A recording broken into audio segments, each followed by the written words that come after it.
vous étiez esclave sexuel pour des gens très, très, très puissants. On parle de royauté, on parle de premier ministre, de ministre, de juge, Quelle est l'étendue de ces réseaux-là, selon vous, Madame Lucas? Parce que moi, à chaque fois qu'on en parle, en fait, il y a des traces à gauche et à droite, par exemple avec le réseau Epstein, etc., qui montrent que c'est bien tout connecté en haut et que c'est comme ça qu'on contrôle la politique, mais les médias nous disent non, non, non, il ne faut pas faire autant de liens que ça. Alors, selon votre expérience, selon ce que vous en savez, jusqu'où le réseau remonte? C'était tous des gens de haut de gamme et de toute façon, le club, que j'appelle le club, était utilisé finalement pour les gens pour obtenir plus de pouvoir. Et on utilise des pédophiles parce que ils sont faibles et ils sont plus faciles à gérer. Mais le problème avec ça, c'est que ce sont tous des pédophiles. Alors, mais il y a des gens que... j'ai eu l'expérience avec quelqu'un au-dessus de ce billionnaire qui était de toute façon extrêmement connu aussi, un homme très puissant, que en fait, cette personne au-dessus, lui, c'était pas un pédophile, il n'était pas pédocriminel, lui, mais il avait le pouvoir sur ceux qui sont sexuels avec les enfants, qui peuvent faire ça, sont plus faciles à contrôler. Alors, bonjour tout le monde, bienvenue dans les entrevues de Radio-Québec. Nous recevons aujourd'hui Anneke Luka, cette survivante des réseaux pédocriminels qui a été, dès l'âge de 6 ans, trafiquée par sa mère. Elle a notamment été envoyée dans le réseau Marc Dutroux, dont nous avons parlé dans Pédocratie sataniste. Je veux rassurer les gens au début de l'entrevue n'est pas lourde, nous ne rentrons pas dans les détails de son expérience, on peut trouver ça ailleurs. En fait, notamment, elle confirme beaucoup de ce qu'on a vu dans ce web journal-ci, c'est-à-dire le rapport d'enquête de la police belge sur la façon dont opérait le réseau Dutroux. Mais elle fait des affirmations qui sont très, très, très intéressantes, puisqu'elle a vu ça de l'intérieur. Elle parle, en fait, de ce réseau international, ce réseau transnational pédosataniste qui utilise les rituels sataniques, la pédophilie pour contrôler les gens d'influence, politiciens, juges, VIP, artistes, etc.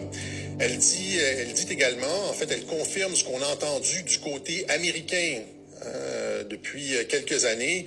Elle confirme le fait que des enfants sont sélectionnés en très bas âge. Ça a été son cas, en fait. Elle parle de son expérience. Ils ont tenté de faire exactement cela avec elle. Les enfants sont sélectionnés en très bas âge et on utilise des techniques de manipulation de l'esprit, de contrôle de l'esprit, style MK Ultra, pour les façonner, en faire des candidats manchoux et les placer dans différentes positions de pouvoir. C'est-à-dire premier ministre, juge, avocat, journaliste, artiste, etc. Et ces personnes sont par la suite extrêmement manipulables. Et donc, on a ici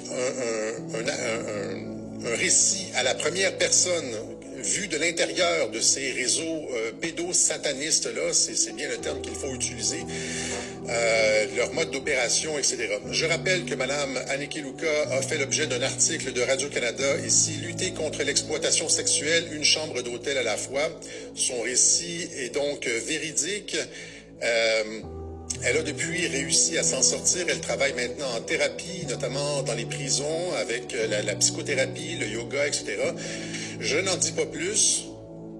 Je vous laisse le soin d'écouter ce qu'elle a à dire. C'était extrêmement important puisqu'elle confirme un certain nombre de choses, des trucs qu'on a vus dans le film Sound of Freedom, qu'on a vu du côté de l'intelligence militaire américaine, et qu'elle est validée, en fait, elle a été validée par les médias, dont Radio-Canada.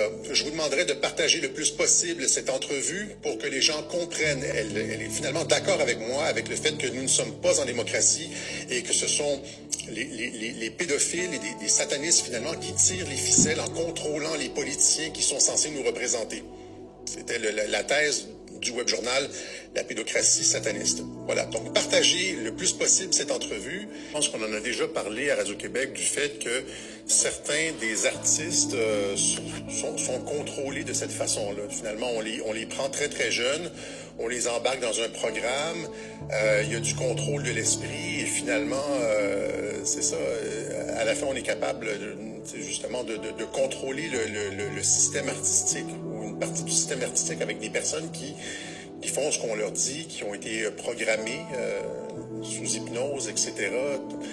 Est-ce que vous connaissez un peu l'étendue de ce programme-là? Est-ce que c'est courant? Est-ce que vous pouvez confirmer ce qu'on a entendu ailleurs? C'est-à-dire que d'autres artistes sont utilisés de cette façon-là? On dirait bien, oui. C'est-à-dire que pour moi, je sais que je devais être utilisée pour le programme de pédophilie. Donc, dans cette époque, c'était très grand. Les années 70, il y avait une grande effort pour en fait normaliser la pédophilie. Oui. Et je devais d'abord chanter en tant que petite fille, donc que j'avais déjà fait d'ailleurs à l'intérieur du réseau, avec beaucoup de célébrités qui étaient présents. Donc j'avais une performance, j'ai eu une performance pour eux. Donc d'abord je devais faire ça, une fille très sexualisée. Et après, en tant que femme, je me comporterais comme une petite fille sur scène. Et en plus, pour en fait tourner les garçons vers les femmes plus âgées, quoi. Une femme âgée qui se comporte comme un enfant. Donc voilà, comme ça aussi avec les textes, la performance que j'ai faite, c'était des chansons classiques, mais j'avais reçu une chorégraphie où tout était sexualisé en fait. Donc les paroles étaient détournées pour avoir la double entente sexuelle. Donc ça a commencé comme ça, et puis c'est clair que c'était le but, mais c'est pas le seul but, parce qu'en plus, j'étais déjà dans cette année utilisée en tant qu'esclave donc pour l'élite, donc pour attirer les hommes les plus qui ont le plus de pouvoir au monde. Et donc j'étais déjà utilisée, donc vendue en tant que prostituée, enfin, c'est-à-dire esclave. Mais je suis sûre qu'ils payaient. Et en plus, j'étais entraînée pour en fait faire de l'espionnage sur ces hommes-là. Quand vous évoquez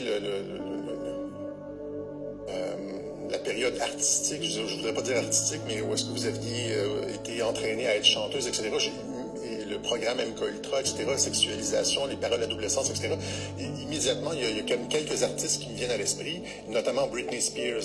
Vous voyez, qui a fait elle aussi à un moment donné une dépression, qui a parlé, je pense, de ces trucs-là, de contrôle de l'esprit. Il y a Kanye West aussi qui a dit aussi, qui parlait de contrôle de l'esprit. Il y a beaucoup de ces artistes aux États-Unis qui ont parlé de ce contrôle mental des artistes et mais qui font tout à fait écho à ce que vous dites. Donc c'est un système de contrôle. Je ne sais pas qui est dessus, mais je sais qu'il y a une grande portion des gens avec les postes les plus importants de grand pouvoir, qui en fait font partie de ce club secret. Ouais. C'est ça. On a des échos de ça partout. Par exemple, en Angleterre, le dossier Westminster. Vous connaissez le dossier Westminster? Ben, c'est ça. On remet au ministre de l'Intérieur un dossier avec des noms de centaines de ministres, de juges, etc., qui sont dans ces réseaux-là. Et le dossier disparaît et tout. Et même chose avec Epstein aux États-Unis. Ce sont des centaines de personnes qui sont impliquées. C'est toute la haute structure. Et paradoxalement, c'est ça encore une fois, alors que c'est probablement le sujet le plus important en politique.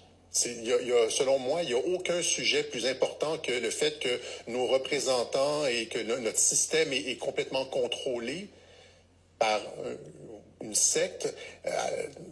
Paradoxalement, les médias tournent la tête et même s'attaquent à tous ceux qui en parlent, en fait, surtout récemment. Comment expliquez-vous cette réaction des médias, cette volte-face? C'était pas comme ça il y a quelques années, mais disons que la réaction se durcit de la part des médias.